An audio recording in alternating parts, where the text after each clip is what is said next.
Attack drone তৈরিতে রীতিমতো বিপ্লব করতে যাচ্ছে বাংলাদেশ।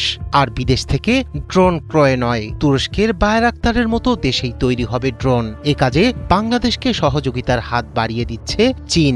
চীনের সাথে G2G অর্থাৎ সরকার পর্যায়ে দ্বিপাক্ষিক চুক্তির মাধ্যমে দেশে সামরিক ড্রোন তৈরির কারখানা স্থাপনের সিদ্ধান্ত নিয়েছে বাংলাদেশ বিমান বাহিনী।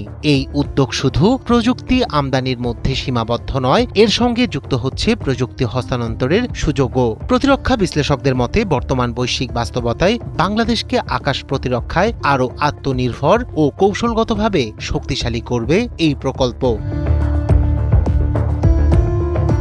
আকাশ এখন আর শুধু সীমান্ত নয়, আকাশই যুদ্ধক্ষেত্র। আধুনিক যুদ্ধের এই বাস্তবতায় নিজস্ব সক্ষমতা গড়ে তুলতে বড় সিদ্ধান্তের পথে বাংলাদেশ। আকাশ প্রতিরক্ষা জোরদার করতে সামরিক ড্রোন উৎপাদন কারখানা স্থাপনের জন্য চীনের সঙ্গে G2G চুক্তি সইয়ের প্রস্তুতি নিচ্ছে ঢাকা। আনুষ্ঠানিক চুক্তির আগে গত 6 জানুয়ারি প্রকল্প প্রস্তাবে অনুমোদন দিয়েছে অর্থ মন্ত্রণালয়ে। প্রকল্পটির মোট ব্যয় ধরা হয়েছে 608 কোটি 8 লাখ টাকা। প্রস্তাব অনুযায়ী ড্রোন উৎপাদন কারখানা স্থাপন, প্রযুক্তি আমদানি ও স্থাপনের জন্য বৈদেশিক মুদ্রায় ব্যয় হবে 570 কোটি 7 লাখ টাকা, যা 4 অর্থবছরে পরিশোধ করা হবে।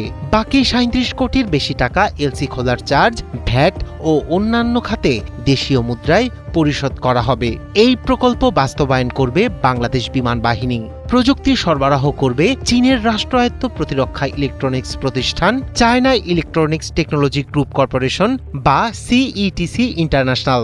সংশ্লিষ্ট কর্মকর্তাদের মতে এই প্রকল্প বাস্তবায়নের মাধ্যমে বাংলাদেশ প্রথমবারের মতো দেশেই সামরিক ড্রোন উৎপাদন ও রক্ষণাবেক্ষণ সক্ষমতা অর্জন করবে। এতে দীর্ঘমেয়াদে বিদেশি আমদানি নির্ভরতা কমবে এবং বিমান বাহিনীর অপারেশনাল সক্ষমতা উল্লেখযোগ্যভাবে বাড়বে।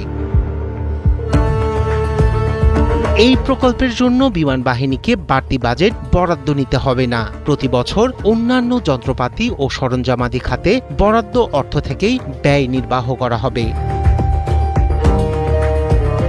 প্রতিরক্ষা বিশ্লেষকরা বলছেন, এটি বাংলাদেশের প্রতিরক্ষা সক্ষমতায় একটি যুগান্তকারী পদক্ষেপ।